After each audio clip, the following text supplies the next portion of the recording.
பொதுவாகவே காலை எழுந்தவுடன் காலை கடனாக உடலில் இருக்கக்கூடிய கழிவை வெளியேற்றுவது நம் எல்லோருடைய கடமை. ஆனால் நம்மில் எத்தனை பேருக்கு அந்த சுகம் இருக்கிறதுனா ஒரு கேள்விக்குறி. ஒரு பக்கம் எனக்கு காலையில் எழுந்தால் மலமே போக மாட்டேங்குது, மலச்சிக்கலுக்கான மருந்து கொடுங்கன்னு கேட்கக்கூடியவர்கள் ஒரு புறம் இருக்கும்போது, மற்றொரு புறம் பார்த்தீங்கன்னா ஒரு நாளைக்கு 6 முறை 7 முறை காலை டீ குடித்த உடனே ஒரு முறை, காலை டிஃபன் சாப்பிட்ட உடனே ஒரு முறை, 11 மணிக்கு ஒரு முறை, மத்தியானம் லஞ்சுக்கு அப்புறம் ஒரு முறை, மாலை ஒரு முறை, ராத்திரி ஆஃபீஸை விட்டு கிளம்புறதுக்கு முன்னாடி ஒரு முறை, வீட்டுக்கு வந்தவுடனே ஒரு முறை, வீட்டுக்கு சாப்பிட்டு முடித்தவுடனே ஒரு முறைன்னு ஒரு நாளைக்கு 6 முறை 7 முறை மலம் கழிக்கக்கூடியவர்கள் நம்மில் எவ்வளோ பேர் இருக்கும். இது ஒரு வகையான நோய்ங்கிறத நம்மில் நிறைய பேர் புரிந்து கொள்வதே கிடையாது. இரிட்டபிள் பவல் சிண்ட்ரோம்னு சொல்லக்கூடிய பெருங்குடல் அழற்சி நோயின்னு சொல்லக்கூடிய நோய்.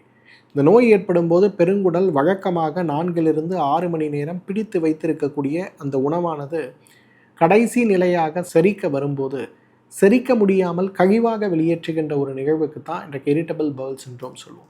இந்த இரிட்டபிள் பவல் சிண்ட்ரோமை எப்படி குறைக்க முடியும் சார்? காலையில் எழுந்தால் நான் ஒரு முறை மோஷன் போகணும், நைட்டு ஒரு முறை மோஷன் போகணும், நடுவில் எனக்கு எந்த பிரச்சனையுமே இருக்கக்கூடாது, என்ன செய்யணும்? 2 மருந்துகள் சொல்கிறேன். ஒன்று மோர். இந்த மோரை விட சிறப்பாக இரிட்டபிள் பவல் சிண்ட்ரோமுக்கு மருந்தே கிடையாது. ஆனால் மோராக சாப்பிட்ணும், தயிராக சாப்பிடக்கூடாது. ஒரு கப்பு தயிர் எடுங்க, அதில் 1 லிட்டர் அளவுக்கு தண்ணீர் போடுங்க, நல்லா மிக்சியில் போட்டு அரைங்க. அரைத்து எடுக்கக்கூடிய மோரில் இருக்கக்கூடிய எல்லா வெண்ணையும் எடுத்து முடித்து நமக்கு கிடைக்கக்கூடிய அந்த அழகான நீர் மோரில் ஒரு கைப்பிடி கருவேப்பிலை, ஒரு கைப்பிடி கொத்துமல்லி, நம்ம சுண்டு விரல் அளவுக்கு இஞ்சி, இது 3ஐயும் போட்டு நல்லா அரைத்து விடுக்கக்கூடிய விழுதை எடுத்து இந்த மோரில் போட்டு கலந்து காலை 11 மணிக்கு ஒரு வேளை, மதியம் 3 மணிக்கு ஒரு வேளை, முடிந்தால் இரவு தூங்குவதற்கு முன்பு ஒரு வேளை நம்ம எடுக்கும்போது அவ்வளவு சிறந்த மாற்றம் ஏற்படுவதை பார்க்க முடியும்.